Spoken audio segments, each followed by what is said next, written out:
예, 출애굽기 27장 3절에서 8절 우리 같이 합독하시겠습니다. 다 같이 시작. 또 제바지와 부삽과 대야들과 고기 갈고리와 또 불바지 판을 만들 때 거기에 있는 모든 기명들을 노수로 만들고 제단에 쓸 그물망은 노수로 만들며 그 망 위에 내 모서리에 놋고리 4개를 만들고 너는 그 망을 제단 둘레 밑에 달아 망이 제단 중간에까지 이르게 하라. 또 너는 제단을 드는 채를 만들 때 시띠나무로 채를 만들고 놋으로 입힐 것이며 고리에 그 채를 괴어 제단을 들 수 있도록 채들이 제단의 양면 위에 있게 할지니라. 너는 제단의 널판으로 속이 비게 하되 산에서 너에게 보여준 대로 그들이 그것을 만들지니라. 아멘. 오늘 금방 읽었던 내용이 이거예요. 그림 보이시죠? 이걸 안 갖다 놔서 조금 전에 버튼 갖다 놨습니다. 이제 금방 얘기했던 게 이제 지금까지 우리 이게 정방형, 그러니까 하나님의 공의 이걸 통해서 이렇게 복음을 설명하기도 하고 구원이 어떻게 우리 안에 이루어졌는지를 설명을 해 왔었었죠. 오늘은 요 그물 보이시죠? 이게 이제 밑에다 불을 짚어서 고기를 여기다가 태워서 이 향기를 하나님이 받으시고 향기롭다라고 말씀을 하시는 거거든요. 그래서 이제 여기 대야 보이시죠? 대야에다 고기를 담아서 여기다가 불을 짚어 태워요. 그러면은 이 생고기가 강한 불에 들어가면 튀어나가거든요. 그 튀어나가지 못하도록 하기 위해서 이렇게 갈고리로. 이 갈고리는 조금 성경대로 나와 있지는 않아요. 이거는 근데 제가 보기에는 호주에서 고기 구워 먹을 때 저기 가게 가니까 이런 걸 팔더라고요. 이렇게 생긴 건 아니고 이렇게 원래는 이렇게 S형 갈고리로 되어 있습니다. 그래서 한쪽은 여기 그물망에다가 걸고 또 하나는 저기 고기에다 걸어서 생고기가 이렇게 불에 튀어나가지 않도록 이렇게 잡아주는 겁니다. 그리고 이제 하고 나면 밑에 재가 떨어지면 이 삽으로 퍼서 이 재통에다 담는 겁니다. 근데 이게 이제 불을 짚어야 되지 않습니까? 여기다가 불을 짚으려고 하는데 이 불은 아무 불이나 사용하면 안 돼요. 나중에 이건 또 한번 따로 하겠습니다만 요 화로라고 보이시죠? 하나님께서 주신 불. 이 불로만 짚어서 불을 태워야 하는 것입니다. 간략하게 여러분들에게 오늘 여러분들과 함께 강의할, 그렇죠. 저는 설교는 아닌 것 같아요. 강의할 내용을 간략하게 말씀을 드렸는데, 일단은 기억을 좀 하고 계셔야 해요. 조금 더, 그리고 오늘 또 읽었던 내용 중에 뭐냐면은, 이게 높이의 중간 지점에, 여기 동그란 원형 갈고리 하나, 둘, 그 다음에 이쪽 반대쪽에도 이렇게 똑같이 2개가 있죠. 이렇게 채를 끼우려고 그러면. 그래서 4개를 만들고, 이걸 만들어서, 이게 이제 제사장들이 하나, 둘, 셋, 4사람이 이렇게 메고 가는 거예요. 그렇게 해서 요 사이에다가 끼워서, 그러니까 요 중간 지점에다가 원형 고리에 걸어서 메고 갈지라. 이렇게 말씀을 하고 있습니다. 이렇게, 이동할 수 있도록 하나님께서 한 게 이거하고, 지성소에 가면은 법궤가 있어요. 법궤도 이렇게 이동하게 되어 있습니다. 굉장한 의미가 있으니까 우리가 하나하나 좀 보도록 하겠습니다. 자, 오늘은, 이게 이제 뭐 의미하는 것이 오늘 이런 이야기입니다. 이게 조각목 같은 인생. 이 안에 이제 이 조각목이잖아요. 그리고 놋으로 감싸라고 그랬죠. 그 조각목 같은 우리 각 사람들을 이렇게 불러서 십자가로 묶어서 이렇게 가족처럼, 이게 그물망처럼 이렇게 놋으로 싸는 바람에 이게 그 나무 자체는 하나하나 따로따로지만 이 나무를 이렇게 펴서 이 놋으로 감싸는 바람에 이렇게 이제 그물망이 이렇게 될 거 아니에요. 그러니까 이 그물망 때문에 이 조각목 나무들이 하나가 된 거예요. 이게 바로 교회를 의미하는 것입니다. 지금까지는 하나님의 구원이라는 관점에서, 공의라는 관점에서 봤다면 오늘은 우리 조각목 같은 우리들이 놋으로 감싼 교회. 이게 도대체 교회가 뭐냐? 여기 이제 번제단에서 말씀하고 있는 교회론이 이제 우리가 저기 에베소서에 가보면 이 교회론을 이제 자세히 설명을 하고 있고, 여기서는 이렇게 그림으로 교회가 뭔지를 이렇게 설명을 하고 있고, 이 번제단에서 주는 여러 가지 의미들이 많이 있습니다. 자, 그러면 하나하나 보도록 하겠습니다. 자, 일단은 보세요. 번제단이 조각목으로 구성되듯이 오늘날 교회도 성도들에 의해서 구성이 되는 것입니다. 그래서 우리는 일반적으로 기본적으로 배운 게 뭐냐면은 무형적인 교회와 유형적인 교회, 이렇게 여러분들이 배우셨을 겁니다. 유형적인 교회라고 한다면 우리가 이제 건물을 중심으로 해서 함께 모여 있는 그런 상태. 그러나 이렇게 아무리 교회 건물이 있어도 사람이 모이지 않으면 그게 교회가 아니죠. 그러나 교회에 모여야만이 교회 모임이 아니라 바깥에서 우리가 두세 사람이 모이더라도 그것은 하나님이 교회라, 이렇게 말씀을 하고 있죠. 그러니까 여러분 각자가 교회거든요. 근데 그 교회가 하나가 아니라 오늘 여기 보니까 이 번제단을 보니까 이 그물을 서로 이렇게 엮어서 하나가 되게 만들었듯이 하나님은 우리 각 성도들을 하나하나 불러서 이렇게 십자가 안에서 하나가 되고 십자가 안에서 가족된 교회로 하나님 그렇게 세우셨다. 우리 처음에 배우셨죠? 놋은 뭐라고 그랬죠? 십자가 심판이라고 했죠. 그렇죠? 그러니까 또 구원이기도 합니다. 놋뱀을 쳐다보는 그 놋뱀이거든요. 그러니까 구원, 십자가, 심판 이런 뜻인데 상황에 따라서 어떤 곳에서는 십자가로 적용이 되고 어떤 곳에서는 심판으로 적용이 되고 어떤 곳에서는 구원으로 적용이 되는 것입니다. 그게 어떤 내용을 설명하는지 알죠? 우리 저번에 배웠죠? 성경의 양면성. 뱀은 악을 표현하는 표현이기도 하지만 지혜를 표현하는 것이기도 하다. 그렇게 여러분에게 말씀을 드렸죠? 예, 그런 것처럼 다 그런 성경의 어떤 양면성에 대해서 여러분들에게 말씀을 드렸었으니까 이게 왜 어느 때는 십자가가 되고 어떤 때는 심판이 되고 어떤 때는 구원이 되느냐라고 우리가 굳이 질문할 필요는 없습니다. 문맥에 따라서 그것은 어떤 사물은 우리가 기본적으로 이해하고 있는 그 이해 속에서 하나님이 우리에게 설명을 하고 있기 때문에 그런 겁니다. 어쨌든 한번 오늘 좀 또 이야기가 여러분들에게 좀 귀한 메시지가 좀 있으니까 잘 들어보세요. 그래서 이런 이야기입니다. 오늘 아까 여기 보니까 이렇게 조각목이 놋으로 감쌀 때만이 하나가 됐어요. 여기. 만약에 이 놋으로 감싸지지 않으면 하나가 될 수 없어요. 무슨 뜻이냐? 교회는 예수 그리스도와 십자가 중심으로 모이지 않는 교회는 교회가 아니에요. 그러니까 십자가 없이 만나면 우리는 하나의 단체가 되어버려요. 복음 없이 모이면. 그런데 우리가 복음 안에서 모이게 되면 정말 주님의 교회가 되는 것입니다. 그래서 조각목으로 단을 만들 때 못이나 본드를 사용해서 단을 만드는 것이 아니고, 잘 들어요. 가시를 제거하고 휘어진 부분을 바로 펴서 수십 개의 조각을 모아서, 그러니까 여러분 각자가 조각들이니까 그 수십 개의 조각을 모아서 논물을 부으는 바람에 이음새가 없어져 버린 거죠. 자, 이건 뭘 의미하느냐? 한번 생각해 봐요. 여기 보니까 하나님께서 이걸 만들 때 네모 반듯하게 만들으라고 그랬죠. 근데 우리가 조각목을 바로 베어와서 이렇게 만들 수 없지요. 이제 지금이야 이제 대패나 톱이나 이런 걸 가지고 그냥 옹이 난 부분들을 펴고 그랬지만 성막에서는 하나님 그렇게 하지 말라고 그랬어요. 그걸 조각목을 가지고 펴서, 자르는 게 아니라 펴서.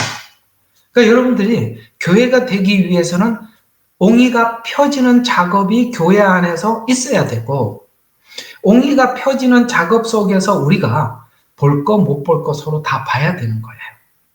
내가 내가 항상 말씀드린 거죠. 화장하고 예쁜 옷 입고 안녕하세요 고운 목소리로 교회 와서 인사하고 이걸 가지고 속지 말라는 거예요. 그 사람 속에 우리 인간의 조각목 같은 품성이 있는 걸 우리가 펴지는 작업을 받아들여주고, 근데 하나님께서 이 조각목 같은 우리들을 어떻게 하느냐면은 여러분, 하나님께서 우리의 모난 부분을 어떻게 펼 것 같아요? 어떻게 해결할 것 같아요? 아까 이렇게 펴라고 그랬잖아요. 뭐 어떻게 펼 것 같아요? 하나님이 펴실 것 같아요? 맞아요. 하나님이 펴시는데 무엇을 통해서 펴실까요? 교회, 우리 부딪힘을 통해서 하나님 펴는 겁니다. 교회에 오면 섭섭한 일도 생기고요. 열심히 했는데 알아주지도 않고요. 그러면 자기 본성이 나와요. 숨었던 본성이 툭 나와요.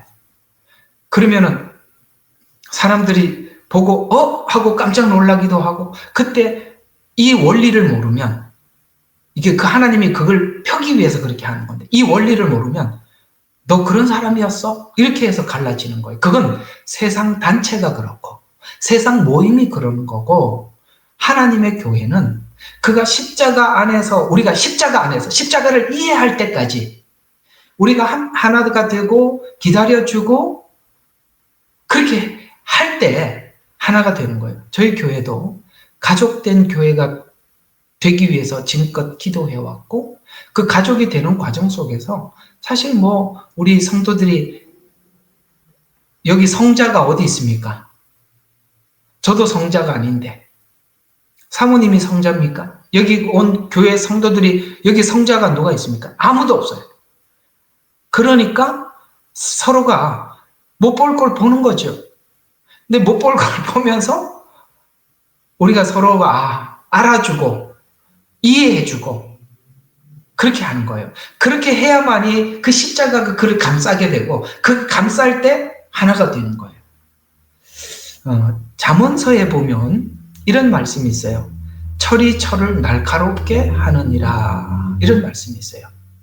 여러분, 철을 날카롭게 하려면 돌멩이로 철을 어떻게 날카롭게 갈아낼 수 있겠어요? 나무가 어떻게 철을 갈아낼 수 있겠어요? 철은 철이 날카롭게 만드는 것처럼 내가 강하면 강한 사람을 계속 만나게 돼요. 철이 철을 날카롭게 하니까 내가 만난 사람들은 내가 철이면 철을 만나는 거예요. 철보다 더 센 게 있죠. 다이아몬드. 여러분, 다이아몬드는 뭘로 가공하죠? 다이아몬드로만 가공합니다. 어떤 것도 다이아몬드를 가공할 수 없어요. 제가 금속과 출신입니다. 그런 거는 잘합니다. 그러니까 여러분들이 꼭 가면은 센 사람을 만나는 게 아니라 여러분 같은 사람을 만나는 거예요. 아셨죠? 그게 세상 모임은, 야, 쟤 안 되겠다, 우리 모임에서 탈퇴시켜. 저희는 정말 치명적이거나 이단이 아니면 여기서 아주 이 교회를 난잡하게 만드는 사람 아니고는 기다려줍니다. 그러나 그건 또 성격이 달라요. 성도들의 영혼을 파괴시키고 성도들의 영혼을 괴롭게 하고 뭔가 그 영혼들을 이상한 길로 데리고 가고, 이거는 여지없이 쳐내야 됩니다. 그거는 그거하고 달라요. 그러나 약하고 연약한 부분은 우리 모두 다 그가 세워질 때까지 함께 기도해주고 기다려주고, 그래서 그가 그를 다 덮을 때까지, 그럴 때 이음새가 없어지게 되고 끊어진 부분이 없고 서로가 연결되어서 하나가 된다, 이 말입니다. 아셨죠?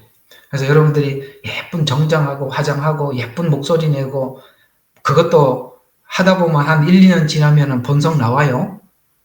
그 본성 나올 때 아유, 이제 시작하는구나, 이렇게 생각하면 돼요. 됐죠? 우리 그거 못하면 우리 예레미야 눈물도 하나 못 됩니다. 우리 예눈방도 하나가 안 돼요. 그걸 할 수 있어야 돼요. 여러분 각자가 아직 해결해야 될 그런 본성들이 있듯이 여러분들이 바라보고 있는 이 다른 지체들도 그런 본성들이 서로 있음에 대해서 받아들여야 돼요. 그래서 성경에는 이렇게 이야기합니다. 서로 받아들이라 하고, 고린도전서에 보면 화가 나갖고 바울이 받아들이라, 이게 그 말이 어디 나오느냐면은 그 성찬을 할 때, 그 당시에는 성찬이 우리 예식의 절차처럼 이렇게 된 게 아니라 매일 저녁 같이 만찬을 먹고 마시는 게 그게 성찬이었어요.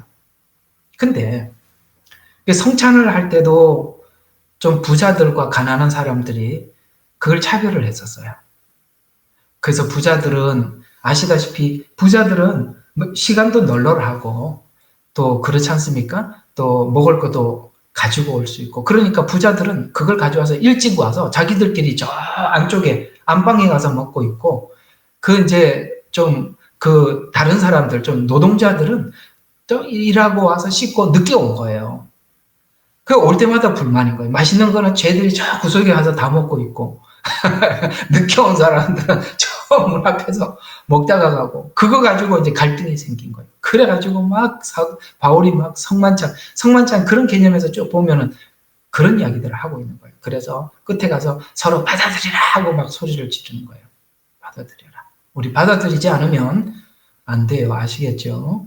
여러분 우리의 연약하고 모난 부분들을 상대방이 받아들여줘야 된다라는 거 우리 알죠? 우리 자신도. 상대방도 그게 있어요. 우리도 받아들여야 돼요. 근데 그걸 왜 받아들일 수 있다고요? 십자가. 오늘 그 얘기예요. 노시 그거를 하나로 묶어내는 거지 우리 의지가 그걸 하나로 묶을 수 있는 게 아니에요. 오직 십자가만이 오늘 여기 보니까 이렇게 촘촘한 이런 것을 이렇게 만들어내는 것입니다. 자, 이와 같이 예수 그리스도에 속할 때만이 교회라고 할 수 있다. 속할 때만이 그 교회가 가족 같은 교회가 될 수 있다. 그래서 예수님은 조각목 가시를 제어하고 하고 휘어진 부분을 펴서 조각목을 모아서 논물로 부어서 하나가 되듯 교회는 곧 예수 안에서만이 하나 되게 만들어 주셨어요. 그러니까 예수 그리스도 안에서는 진짜 무엇든지 받아들일 수 있고 예수 그리스도 안에서는 그게 연합이 가능한데 만약에 다른 어떤 이해관계 그런 걸로 엮여 있으면 무조건 이게 안 되는 거예요. 그런 차원에서 이것도 하나 좀 정리를 하고 지나가 봅시다. 우리가 정말 어렵고 살다 보면 힘들 때가 있잖아요. 그래서 다른 사람들에게 돈을 좀 빌려야 할 때도 있고 도움을 요청해야 될 때도 있어요. 그럴 때 저는 여러분들한테 이렇게 권면하고 싶어요. 그럴 때는 차라리 할 수 있으면 저는 교회 사람들끼리는 하지 말라고 이야기하고 싶어요. 다른 것 때문에 이렇게 엮여 있게 되면 그 문제로 인해서 그 문제가 돈 빌려주고 제때 갚고 우리가 그런 말이 있어요. 옛날에 보면 돈이 거짓말을 하는 게 아니라 사람이 거짓말하는 게 아니라 돈이 거짓말한다는 이해가 가죠. 언제까지 줄게? 나는 그런 마음이 있는데 안 생겨서 못 주는 거예요. 그 사람이 거짓말하는 게 아니라 돈이 거짓말을 하게 만드는 거예요. 그러다 보면 그게 관계가 서운해지게 되고 그러면은 괜히 그 문제로 인해서 십자가 안에서 하나가 되어야 되는데 이 문제가 중간에 탁 끼어버린단 말이에요. 또 교회에서는 절대 계모임 같은 거 절대 하지 말. 저는 절대 반대합니다. 그런 거 하지 마. 우리가 십자가 이외에 성도들과 성도들 사이의 관계 속에서 어떤 것도 엮이게 하지 마라. 정말 상대방에게 도움이 필요하고 내가 도와줘야 될 마음이 있거들랑 바라지 말고 그냥 주고 말아. 여러분들이 해줄 수 있는 만큼 해주고 그렇게 하고 이렇게 얘기해서 막 그 사람이 그러니까 제 개인 사견이니까 성경 이야기는 아닌데 이게 지혜로운 것 같아서 하는 얘기예요. 그래서 그 받는 사람이 그냥 받으라 그러면 어떻게 받겠어요? 그러면 이렇게 얘기하면 돼요. 돈 많이 벌고 쓸데없고 돈이 너무 남아 돌아가서 쓸데없거든. 그때 갚으라고 그랬어요. 부담 갖지 않게. 받는 사람도 그렇게 부담 갖지 않게 이렇게 해주고 그렇게 해야지. 제가 오늘 하고 싶은 이야기는 주님께서 이 조각목을 펴서 하나가 되게 하는데 이게 전부 다 노스로만이 하나가 되는데 논 말고 다른 게 들어와 버리잖아요. 그러면 이게 하나가 되는데 굉장히 어려워요. 어때요? 제 권면 괜찮죠? 이건 성경 이야기는 아니고 권면이에요. 그렇게 해야 우리가 완주할 수 있습니다. 자, 그런 차원에서 계속 한번 보도록 하죠. 자, 조각목과 노새 조화 안에서 본 교회를 아까 이렇게 금방 소개했던 이 말씀을 성경은 이렇게 표현하고 있어요. 요한복음 17장 21절에 보면 아버지께서 내 안에, 내가 아버지 안에, 오케이? 노스로만 내가 아버지 안에, 아버지가 내 안에 있는 것 같이 저희도 하나가 되어 우리 안에 있게 하사. 우리 안에 들어가려면 십자가 안에 들어가야만이 하나가 되는 거예요. 그래서 우리가 예수 믿는 믿음, 그 십자가 그것 때문에 우리가 서로가 대화하고 하나가 되고 서로 좋아하고 보고 싶고 이렇게 돼야지. 또 하나요. 골로새서 3장 15절에 보면요. 너희는 한 몸으로 부르심을 받았나니. 아시겠죠? 자, 하나가 되고 한 몸. 한 몸은 몸이라고 말한다면은 우리가 각자 기능들은 서로 달라도 한 몸이다라는 것은 동일하다. 그러면 이렇게 이제 이것도 하나 저게 해놓고 한번 지나가 보도록 하죠. 이것도 이렇게 보셔야 돼요. 우리 한 교회 안에는 전부 다 각자의 역할이 있다. 어떤 사람은 팔의 역할, 다리의 역할, 보이지 않는 장기의 역할을 하는 경우도 있고 아시겠죠? 그렇게 서로가 다 그런 역할이 있어요. 한 교회 안에 그렇게 있듯이 또 우리 한국 교회 안에도 이 교회 저 교회가 다 있잖아요. 그런데 그 각 교회마다 또 자기 그 교회에 어떤 특별한 기능들이 있어요. 아시겠죠? 기능들이 있어요. 그런데 이제 성경은 그 기능을 크게 두 가지로 나누어서 하나는 심는 기능, 하나는 물 주는 기능. 그것이 두 가지로 분별은 되지만 그 기능 안에서 또 그 안에서는 또 나름대로 그 기능들이 있어요. 하나님께서 그렇게 주시는 거거든요. 그래서 한 몸으로 부르심을 받았나니. 자, 그 다음에 갈라디아서 3장 28절. 너희는 유대인이나 헬라인이나 종이나 자유자나 남자나 여자 없이 다 그리스도 예수 안에서 하나니라 하셨으니 예수 그리스도의 이름으로 모인 곳이 곧 교회이다. 여러분 이게 갈라디아서 3장 28절 말씀이 유대인, 헬라인, 종, 자유자, 남자, 여자 이 말이 지금 우리 현대판에는 당연한 거 아니야? 이렇게 생각을 하겠지만 이 당시는 서로 간에 엄청난 차별이 있었던 거거든요. 유대인들은 이방인들을 보고 개라고 그랬습니다. 그렇죠? 또 종과 자유자는 그 당시에 서로 무엇도 할 수 없는 정말 일치할 수 없는 정말 서로 간의 괴리가 굉장히 큰 관계였습니다. 또 남자 여자 여러분 그 당시에 여성들이 받은 대우 들어보셨나요? 이게 서로가 하나가 될 수 없는 관계들을 둘을 묶어서 하나니라 이렇게 말씀하신 거예요. 아시겠습니까? 그래서 교회 안에서는 자기가 세상의 직분이 무엇이든지 그가 남성이든지 여성이든지 대통령이든지 아니면은 그냥 평범한 노동자든지 거기에 아무런 차별이 없다는 것입니다. 그래서 우리는 교회 안에서 세상에 있는 직분을 부르지 말라는 거예요. 사장님. 교회 와서도 무슨 사장님이 어디 있어요? 아시겠어요? 교회 와서도 사장님이 어디 있어요? 성도님이죠. 성도라는 호칭만큼 거룩한 호칭이 없어요. 하나님의 자녀, 형제, 자매 이렇게 부르는 것입니다. 교회 안에서는 그저 하나님이 세운 직분들, 목사님, 전도사님, 선교사님 이렇게 그런 하나님이 세운 직분을 부르는 거예요. 교회 와서 사장님이라는 얘기 하지 않기 아시겠죠? 자, 어떤 의원님 이런 얘기 하지 않기. 자, 그 다음 그리스도 안에서 하나가 되었다는 말이 의미하는 것은 하나님 아버지라는 공통된 영적 연합이 있다는 거예요. 그러니까 왜 우리가 하나냐면 아버지가 하나니까 우리 모두가 하나예요. 그래서 예수님도 그러셨어요. 우리가 하나님 안에 있는 사람들이 다 형제고 자매라고 말씀하셨어요. 우리가 예수님을 알고 나면 이상하게 집에 식구들이 혈육인데도 믿는 사람과 믿지 않는 사람들이 이게 갈라져 있단 말이에요. 근데 교회 안에 와보면 가족 같은데 집에 가보면 혈육은 도리어 남 같아요. 이게 다 우리 아버지가 하나님이기 때문에 그런 것입니다.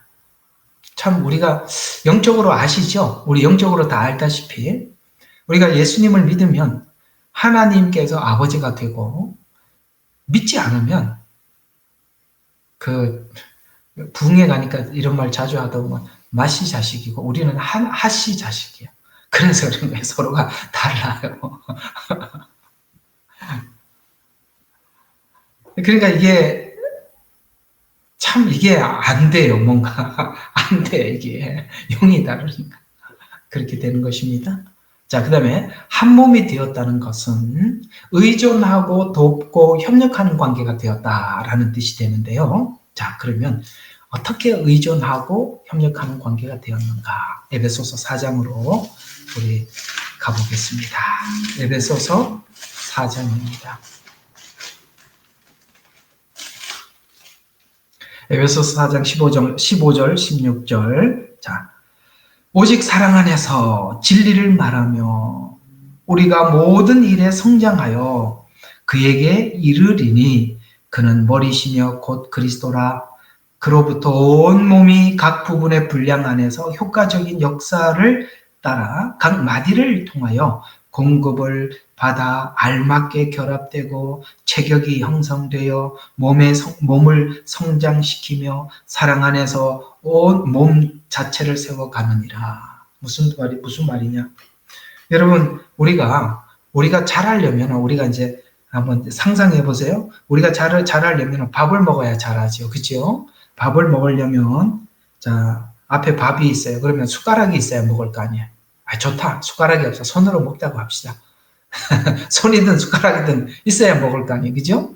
근데 이게 있어도 손이 입으로 넣어주는 역할을 해주지 않으면 밥이 있어도 못 먹죠.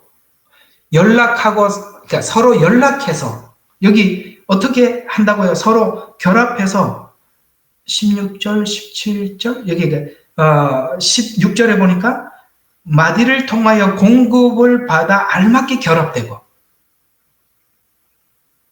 손이 역할을 해줘야 입에 넣어줘야 되고, 입에 밀어 넣어주면 뭐해요?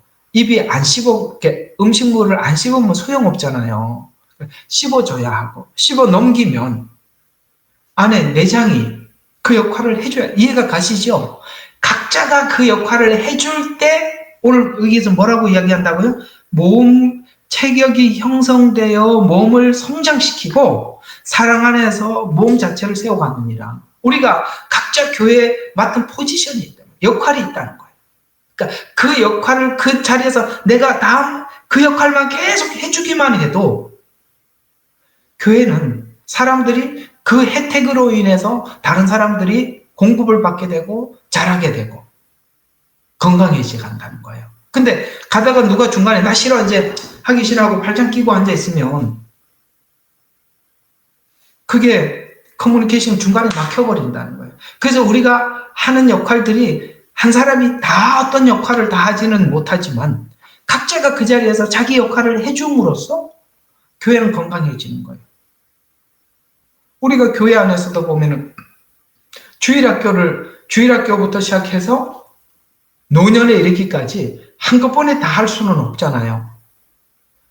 그러니까 중년인태 설교 포지션을 맞추면 애들은 못 알아듣잖아요. 그러니까 할 수 없이 어떻게 해야 됩니까? 교사들을 세워서 그 어린이들이 알아들을 수 있는 예배를 드려서 그 아이들에게 맞게끔 맞춤형으로 해서 그것은 그것대로 또 자라게 하고, 그렇죠?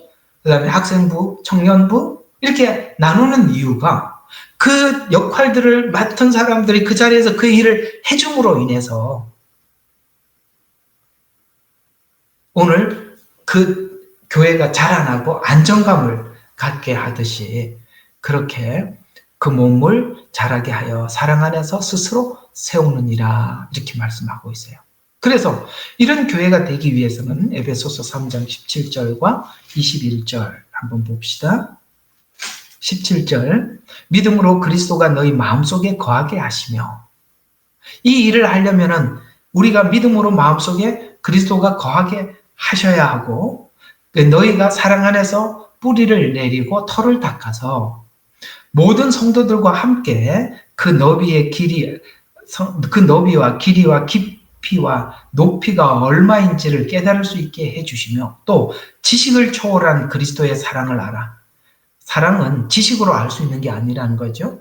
지식을 초월한 그리스도의 사랑을 알아 너희가 하나님의 모든 충만함으로 가득 차기를 구하노라. 이제 우리 안에서 역사하시는 능력에 따라 우리가 구하는 것이나 생각하는 것보다 훨씬 풍성하게 행하실 수 있는 그분께, 그리스도 예수를 통하여 교회 안에서 그분께 영광이 모든 세대들 곧 끝없는 세대에 걸쳐 있을지어다. 아멘. 그래서 교회가 건강해져 가는데, 그러므로 조금 더 봐요. 1절부터 4장 1절부터 6절. 그러므로 주의 죄수된 내가 너희에게 권고하노니 너희가 부르심을 받은 그 부르심에 합당하게 행하되, 그게 부르심에 합당하게 행하는 게 뭐라고요? 자기 자리에서 자기 역할을 하는 거라 이 말이에요. 그 전도하는 일을 하기 위해서 했다. 뭐 예를 들어 부서를 세웠고 부서장을 세우고 내가 이 부서에 헌신 나기로 했다 그러면 그냥 그 자리에서 그것만 해주면 되는 거예요. 그것만 잘해. 또 하나는 이것도 필요해요. 맡겨준 그것만 잘하면 되는데, 이런 거는 하지 말라고. 성경에 손이 발도록, 발이 손도록. 손은 손에 특징이 있고 손이 할 수 있는 특별한 역할이 있어요. 근데 발이 손이 하는 일을 약간의 흉내는 낼 수는 있어도 손만큼 할 수는 있는 게 아니에요. 또 손도 마찬가지예요. 그렇죠. 서로 간에 역할이 있는 거예요. 근데 이렇게 하지 말라니까. 발이 손 보고 야 그게 뭐냐? 왜 이렇게 하냐? 이렇게 하지 말라는 거예요. 그럼 자기 역할을 안 하는 거예요. 그러니까 남의 거 보지 말고 자기의 주는 거. 그 자리를 지켜서 계속 열심히 해나갈 때, 그때 교회가 사랑 안에서 건강하게 자라는 것이지. 우리가 꼭 교회에서 보면은 그런 사람들이 있어요. 뭘 맡겨놓으면은 누구는 어떻고 일은 안 하면서, 또 하면서도 그러기도 하고 안 하면서도 그런 건 하지 마라. 그 사람이 죽을 써야오든 밥을 해오든 그냥 그 역할을 하도록. 죽을 쓰고 밥을 쓴다는 얘기하니까 옛날 생각이 하나 나네요. 신학교 가서 설교를 듣는데 그분이 이제 교회 와서 이제 그런 이야기를 한번 하시는 거예요. 제가 이번 주일날 설교를 죽을 썼습니다. 교수님이 그러셔요. 그 목회 하시는 분이세요. 죽을 썼어요. 자기가 생각해도 죽을 썼대요. 근데 그 설교하시는 분들이 알아요. 이렇게 죽을 쓰고 내려오면 성도들한테 엄청 미안하거든요. 자기가 알아요, 그걸. 근데 어떤 교회 여집사님이 한 분이 오셔서, 근데 마음도 불편하게 내려오는데, 목사님, 오늘 죽 쓰셨죠? 이렇게 오더라는 거예요. 죽 썼죠? 이러면서. 이 마음이 불편해 죽겠는데, 그 말까지 하니까, 자기가 어떻게 할 수가 없더래요. 그래서 하나님이 지혜를 주시더래요. 오늘은 여러분들이 밥을 못 먹을 것 같아서 제가 죽을 써왔습니다. 밥을 소화를 못 시킬 것 같아서 죽을 썼습니다. 재치 있었죠. 네. 그렇게 죽을 써줘도 성도들이 죽 썼죠. 그렇게 하지 말라는 거예요. 다음에 밥을 잘 하시겠지. 우리 기다림이 필요한 거예요. 저도 죽을 몇 번 썼습니다. 꽤 썼습니다. 죽을 여러 번 써보니까 이게 물이 많구나 하고 알겠더라고요. 밥을 태워보니까 이게 물이 작았구나 하고 이제 물 조절을 하겠더라고요. 여러분 죽을 안 써보고 밥을 안 태워보고 밥을 잘할 수는 없어요. 그죠? 짜게 만들고 달게 만들어서 이거 이렇게 조절하는구나 하고 배우는 거지. 우리가 서로 간에 그 용납이 필요하다. 누가 하루아침에 명설교를 하는 사람이 돼서 목회를 하겠습니까? 하면서 하나님께서 만들어주시는 것이지요. 우리가 교회의 모든 역할을 하는 사람들은 그런 착오가 있음을 우리가 서로 용납하고 그렇게 할 때 우리가 되어가는 것입니다. 그래서 이렇게 이야기하는 거예요. 자, 2절 보세요. 모든 겸손과 온유와 오래 참음과 사랑 안에서 서로 아멘 용납하고 나오지요. 그래야 하나가 된다는 거예요.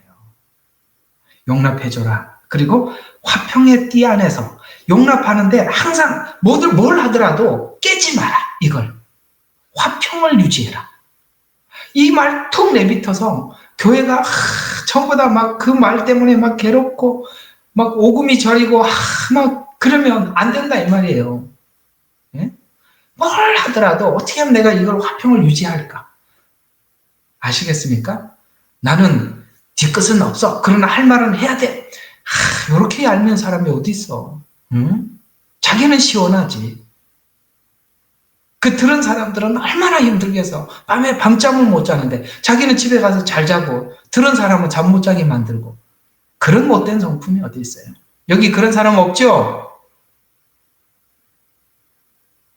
그건 아주 나쁜 사람에게 아주 그 소가지가 나쁜 거예요. 그건 안 좋은 겁니다.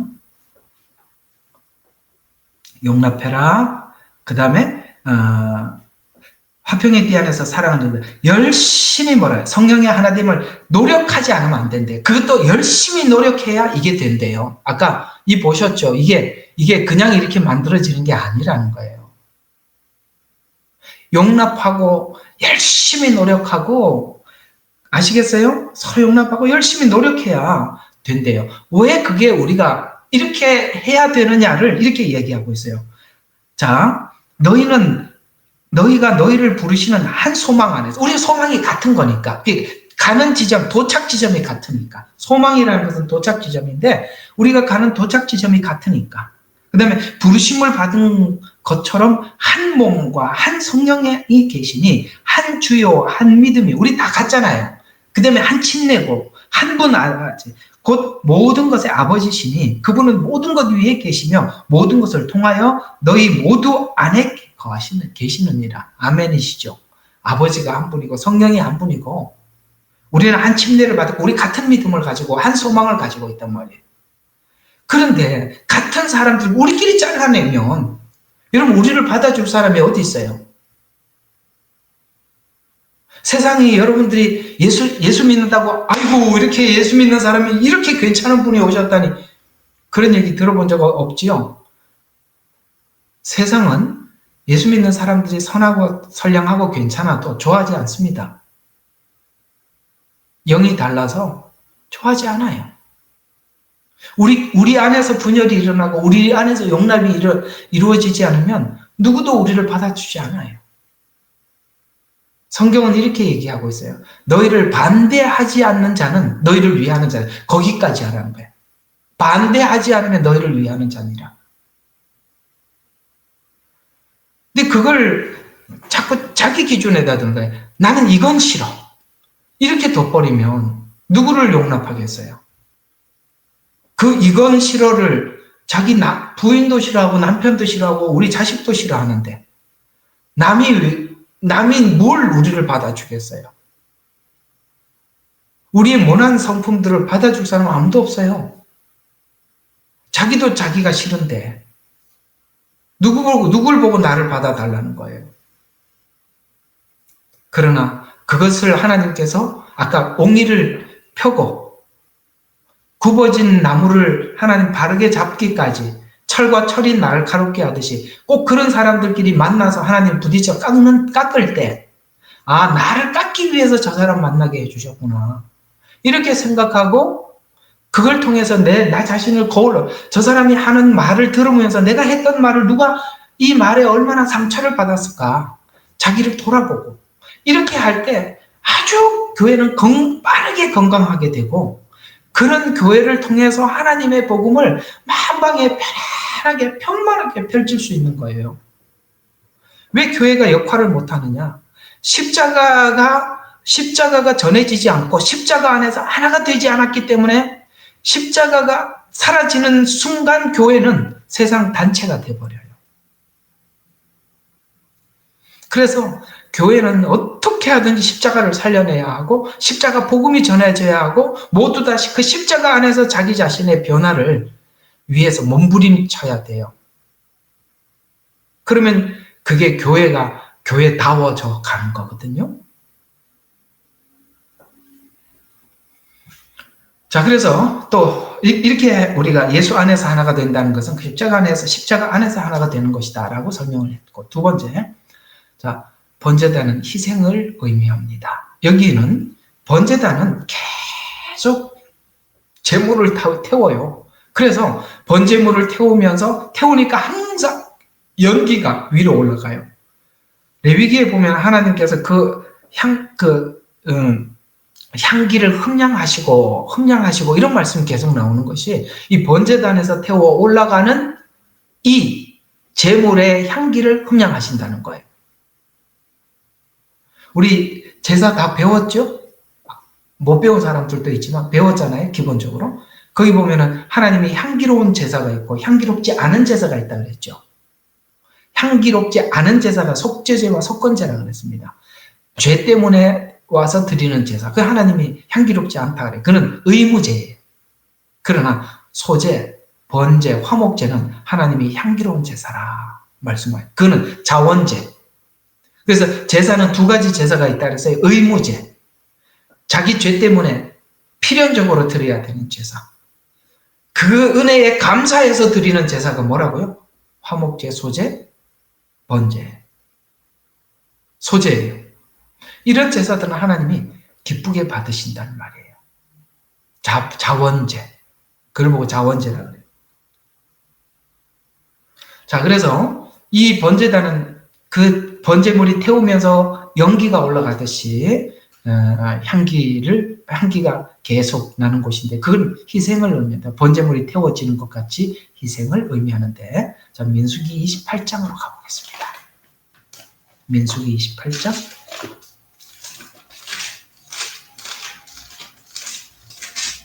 (28장) 1절에서 4절. 주께서 모세에게 일러 말씀하시기를 이스라엘 자손에게 명령하여 그들에게 말할지니 불러드리는 나의 제사를 위하여 내 제물과 내 음식은 내게 향기로운 냄새가 되도록 너희는 그 정해진 시기에 나에게 드리는 것을 지킬지니라 하라. 또 너는 그들에게 말하라. 이것이 너희가 주께 드릴 불로. 자, 여기 불이 나옵니다. 주께 드릴 불로. 그래야 불이 있어야 태워드리니까. 불로 드리는 제물이니 점 없는 1년 된 어린 양 2마리를 날마다 계속해서 번제로 드리되, 어린 양 1마리는, 자, 날마다 드리는 제사, 요거 잘 기억해 두세요. 다니엘서에 나오는 제사입니다. 계속해서 번제로 드리되 어린 양 1마리는 아침에 드리고 다른 어린 양 1마리는 저녁 때, 그를 보고 상번제라고 부르는 겁니다. 상번제는 아침, 저녁 2번 드리는 제사입니다. 자, 그래서 제물은 타야만이 냄새가 나죠.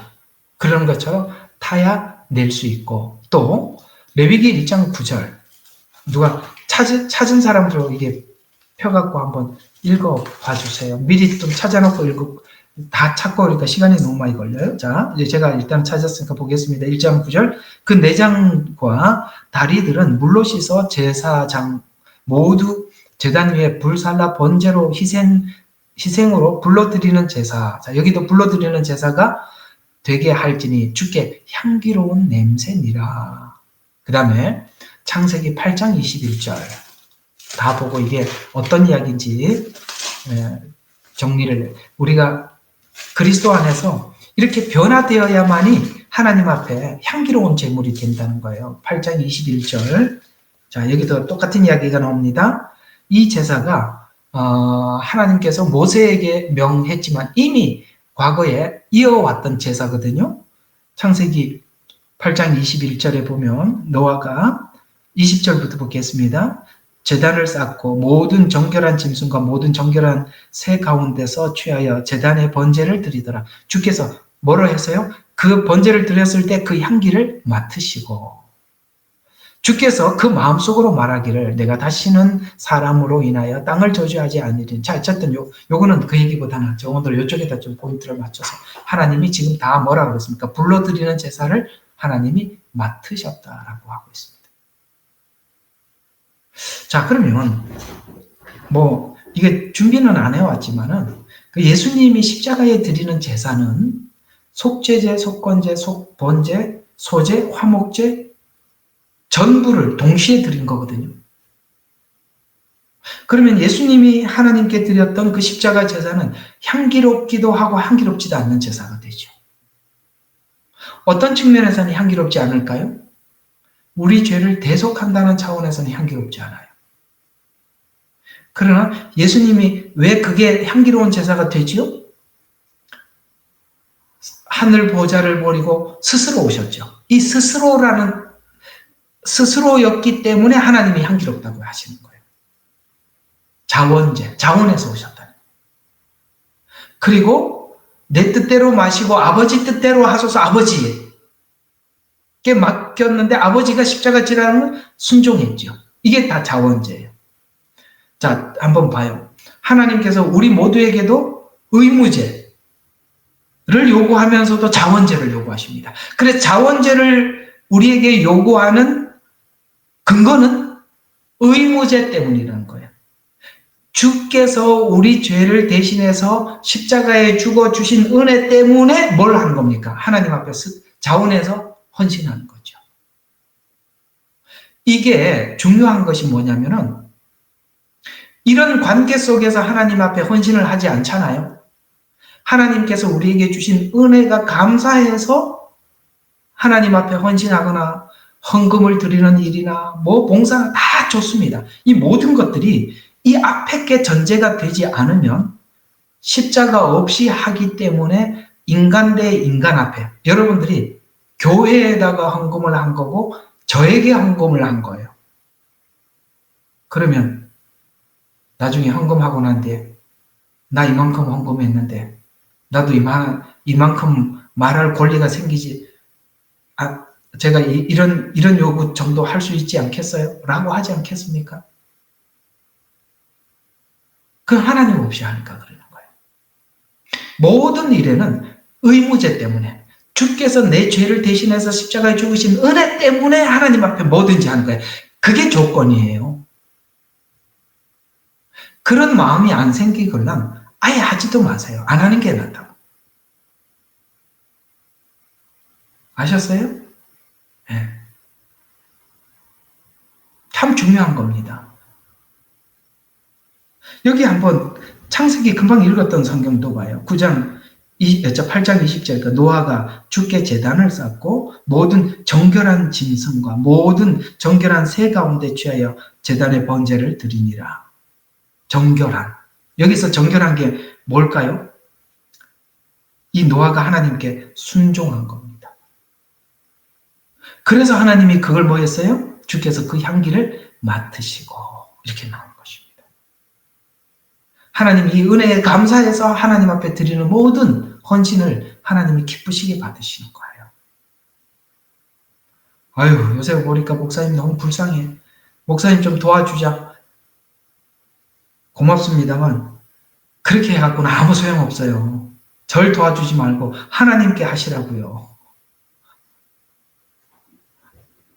아셨죠? 그게 하지만은 하나님 앞에 뭔가를 하지만 그 동기가 어디서 나오느냐는 너무 중요한 거예요.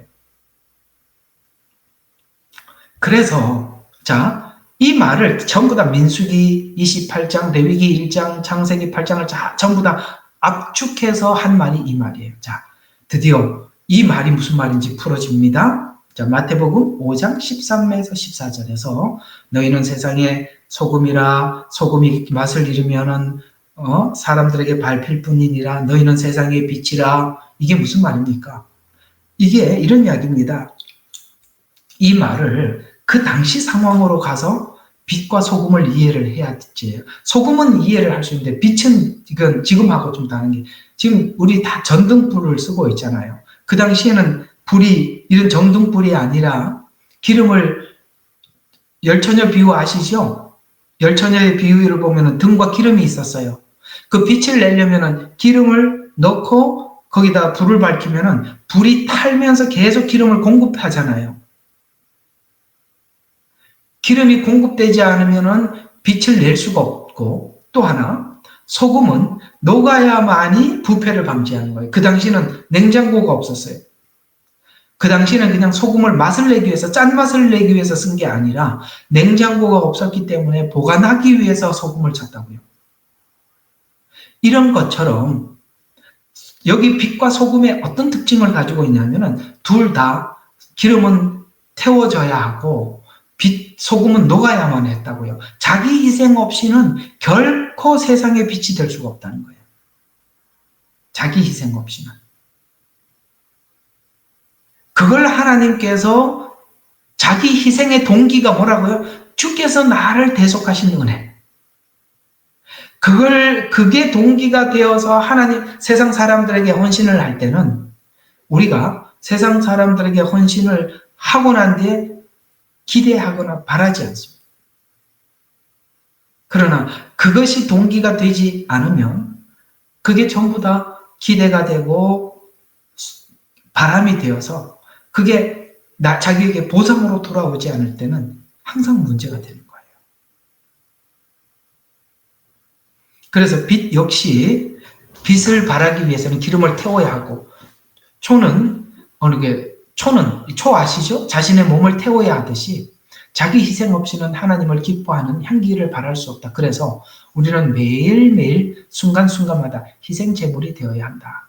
이걸 이 바울은 이렇게 고린도전서 15장 31절에 내가 그리스도 예수 주 안에서 지니고 있는 너에게 자랑으로서 단언하노니 나는 매일 죽노라. 이게 아까 빛이고 소금이에요. 이 죽음을 하나님께서 기쁘게 받으신다는 거죠. 이 말을 압축해서 로마서 12장 1절에 보니까 거룩한 너희 몸을, 이게 영지주의는 이 말을 풀을 수가 없어요. 몸을 산제사로, 몸은 죄덩어리인데 뭘 산제사로 드려? 이분법인데 영혼이 구원을 받고 몸은 더러운데, 근데 여기 로마서 12장 1절 몸을 거룩한 산제사로 드리라. 이것이 하나님께 드릴 영적 예배니라. 이렇게 말씀하셨는데요. 오늘 너무 중요한 걸 해야 되는데 여기까지는 해야 돼. 내가 오늘 아주 기가 막히는 걸 준비해 놨으니까 여기까지 해야 제가 이게 마음이 편해요. 자, 계속 봐요. 또 하나는 그 다음에는 이제 번제단은 그물을 상징한다. 아까 여기 보니까 그물이죠. 그물같이 생기지 않았어요? 여기 보니까. 예. 참 별게 다 나오죠. 이런 의미도 여기 있다니. 이게 그물이라니. 그렇죠. 여기 고기가 잡혀 있잖아요. 고기가 뭐래서 고기 나르는 대야가 전도라 그랬잖아요. 그게 또 이렇게 되는 거구나. 자, 이렇게 되는 거거든요. 자, 봅시다. 번제단의 내부는 노수로 만든 그물이 있다. 그물 위에 제물을 올려놓고 번제를 드리는데 아침 저녁으로 아까 말씀드렸죠. 2마리를 가지고 아침 저녁으로 드리되 이게 상번제. 기억해 들어와서 오늘 요거 할 말이 있어서 그래요. 그런데 예수님께서 갈릴리 고기를 잡던 베드로, 요한, 안드레, 야고보를 제자로 부르실 때 뭐라고 말했어요? 내가 너희를 사람 낚는 어부가 되게 하리라 라고 하시면서 그들을 부르셨다. 여러분, 예수님 믿고 난 뒤에 하나님께서 이런 감동을 주신 적이 있다 없다? 있지요. 우리 모두에게 주셨을 거예요. 우리가 은혜를 받으면 내가 구원받았다는 데서 놀라고 하나님이 이 세상 사람들의 찾아가서 우리가 뭘 하기를 바라는지 다 알게 돼요. 그것 다 기본적으로 그래. 하나님 나를 영혼 구원하는 일에 나를 부르시는구나. 이걸 못 느끼면 이거 너무 무딘 거죠. 그럴 수는 없죠. 그래서 그물은 고기를 낚는 도구지만 그 그물은 말씀을 의미해요. 아멘. 그래서 제가 이런 말씀이 있잖아요. 우리 주일학교에 옛날에 이런 노래가 있었어요. 깊은 데로 가서 그물을 던져라. 혹시 이거 들어본 적 있으셔요? 어기영차 베드로는 순종했어요. 그게 제가 전도사 때 저희 여름 성경학교 때 불렀던 노래예요. 깊은 데로 가서 그물을 던져라. 이게 성경에 나온 이야기죠. 그래갖고 깊은 데 가서 그물을 내렸더니 고기가 153마리 큰 고기가 올라왔어요. 이게 무슨 뜻일까요? 깊은 말씀은 깊은 큰 성도들을 잡아내는 거예요. 그물은 말씀을 의미해요. 고기는 성도를 의미해요. 깊은 말씀이 큰 성도를 잡아내는 거예요. 그런 성도들은 아무 말씀이나 양이 차질 않아요.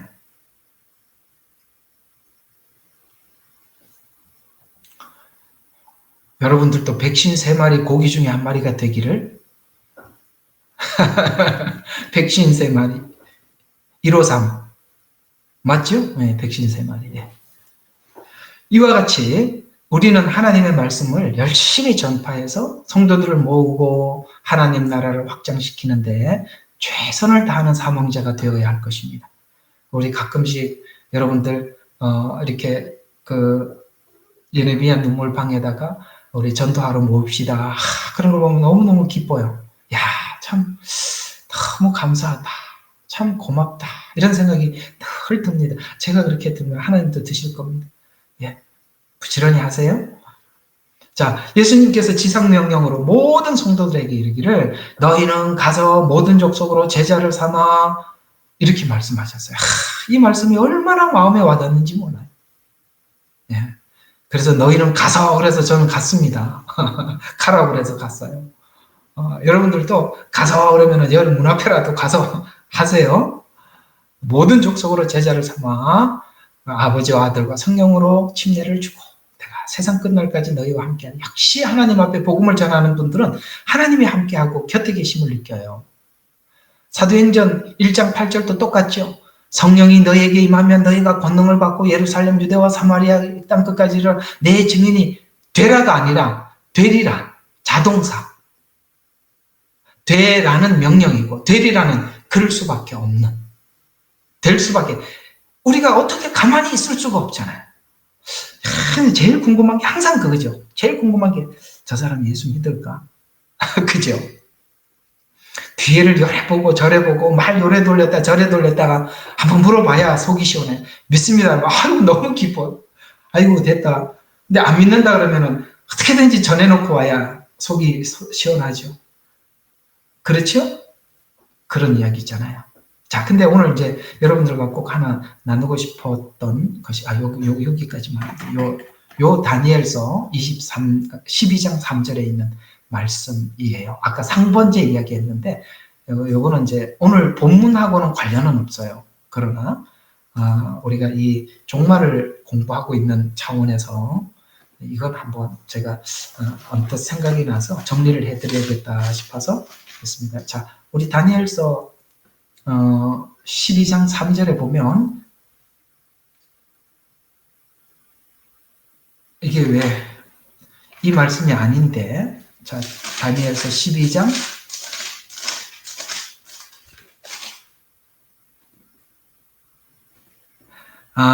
예.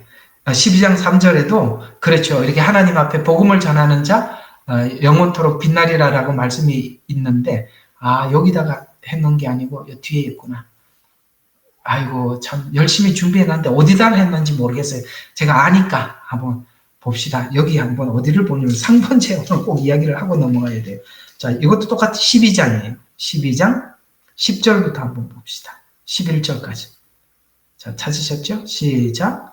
9절부터 봐야 되겠네요. 시작. 그가 말씀하시기를 다니엘아 내 길을 가라. 이는 그 말씀이 마지막 때까지 닫혀 있겠고 봉해져 있을 것임이라. 많은 사람들이 정결케 될 것이고 희고 연단되리라. 자, 봐요. 자, 여기까지 카팅. 자, 이렇게 보면 정결케 될 것이라 희게 되고 연단되리라. 이게 언제죠? 마지막 때까지 봉해져 있다. 근데 마지막 때 이 책이 열릴 때 이런 말이죠. 이 책이 열릴 때 사람들이 정결케 되고 연단된다. 이거 7년 이야기를 짧게 표현한 것입니다. 여러분 7년이 다니엘서는 어떤 시기라고 이야기하고 있죠? 정결케 되는 시간, 연단되는 시간. 우리가 일반적으로 종말론을 설명하는 사람들하고 많이 다르지 않아요. 심판으로만 보지 정결, 연단, 다니엘서는 이렇게 설명하는데요. 정결케 되는 시간이라고. 연단의 시간이라고. 이 종말론을 어떤 관점에서 보느냐가 많이 다르잖아요. 그러면서 그러나 악인들은 악하게 행하리라. 봤죠? 대접재앙 때 하나님을 모독하더라. 같은 이야기예요. 그 다음에 또 뭐라고 이야기하죠? 악한 자들 중에는 아무도 깨닫지 못할 것이나. 참 이게 저주예요. 그 시간이 왔는데도 깨닫지도 못하고 파악을 못하는 거. 그게 저주예요. 하나님이 내버려 두사 이렇게 말씀하고 있죠. 근데 이제 상번제 아까 기억하라 그랬죠. 아침 저녁으로 드리는 제사. 여기에 날마다 드리는 희생제가 폐지되고 그 다음에 멸망케 하는 가증한 것이 세워질 때부터 이게 언제 세워지죠? 후 3년 반에. 세워질 것이면 1290일이 될 것이라. 후 3년 반을 이야기하는 거예요.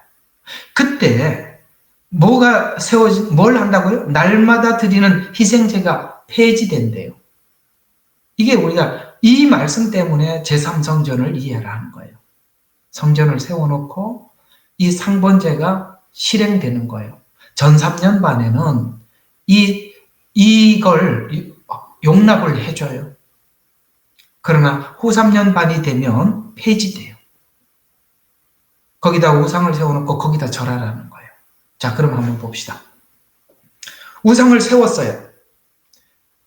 계명을 지키는 유대인들이 후 3년 반에 우상을 세워놓고 여기다 절하라 그러면 계명을 지키는 유대인들이 여기 절하겠어요? 이방인들은 유대인들만한 믿음이 없어요. 유대인들은 절대 절하지 않습니다. 그래서 후 3년 반에 유대인들이 하나님 앞에 많이 돌아오는 겁니다. 그걸 견디는 겁니다.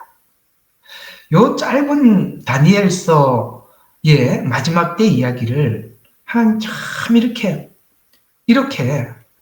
12장이 사실은 이 내용이 엄청 방대한 내용을 담고 있거든요. 방대한 내용을. 하나 좀 더 봐요. 여기에 어떤 말이 있느냐면, 자,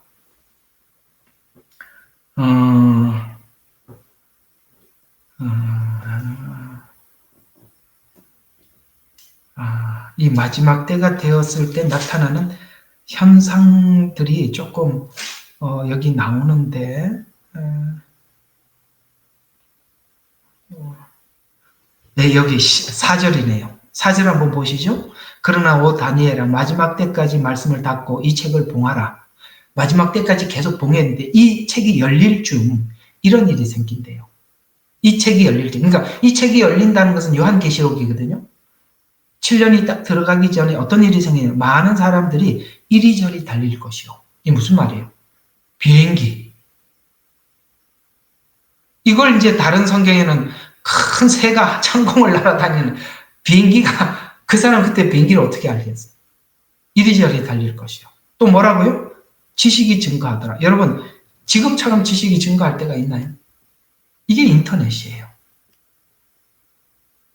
이걸 보면은 지금 이 과학이 이 정도까지 온다는 것을 다니엘은 이미 예언을 해두었구나.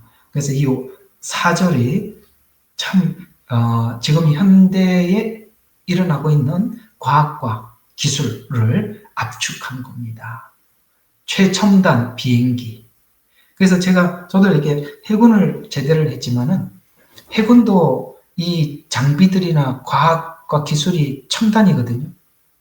근데 제가 나중에 알았는데 최첨단은 비행기에서 사용하고 그 다음에 배로 온답니다. 나는 배가 최첨단인 줄 알았는데 비행기가 최고 첨단이랍니다. 그걸 그 다음에 이제 필요에 따라서 배로 온답니다. 배도 굉장히 첨단이 필요해요. 그 다음에 이제 지금 이제 우리 서민들한테 오는 거는 이제 마지막에 온 거야. 우리 인터넷은. 옛날에 이미 군인들이 이런 걸 썼었어요. 위성으로. 근데 이게 이제 보편화된 거예요. 우리 구글이 얼마나 신기해요. 여기서 집에 가고 싶으면 구글 보고, 아이고, 여기 우리 집인데, 요즘 세상에 집도 그냥 여기 앉아서 다 보고, 여기 뭐, 중국, 캐나다, 뭐, 브라질, 뭐, 할 거 없이 우리 다 연결, 이런 세상이 어디 있어요? 빨리 왕래하는데, 몸도 왕래하지만, 인터넷으로 다 보고 사는데요. 어때요? 이 말이 지금까지 닫혀 있었던 이야기, 12장 4절이, 그죠? 지금 우리가 다 보고 있는 거잖아요. 근데 이때가 무슨 때, 마지막 때까지 그 말씀을 닫고 봉인해라. 그때에는 이렇게 했으니까, 이게 열릴 좀 이런 일이 있구나. 지금 어때요? 이 마지막 때라는 것에 대해서, 야, 인터넷도 이렇게 발달했고 마지막 때 아니냐? 막연하게 하지 말고 여기 나와 있잖아요. 그죠? 그러니까 이런 거, 여러분 좀 참고 삼아 알아라 라고 좀 말씀을 여기까지 드렸습니다. 오늘도 이 말씀이 여러분들에게 많은 도움이 되셨으면 합니다. 우리 같이 우리 잠깐 좀 기도하고 마치도록 하겠습니다. 우리는 역사상 가장 중요한 시점을 지나고 있습니다. 하나님께서는 하나님의 일을 하시기 전에 사람을 준비시키셨음을 우리가 알고 있습니다. 하나님 말씀은 마지막 때에 대추수, 대부흥의 때가 있다고 분명히 예언하고 있습니다. 아멘. 하나님의 말씀이 그대로 성취될 것을 믿습니다. 예레미야 눈물은 잠자는 교회와 영혼을 깨우기 위해 노력하고 있습니다. 이 가슴 뛰는 일에 함께 하길 원하시는 분은 카카오 채널로 연락 주시기 바랍니다. 당신은 위대한 하나님의 사람입니다.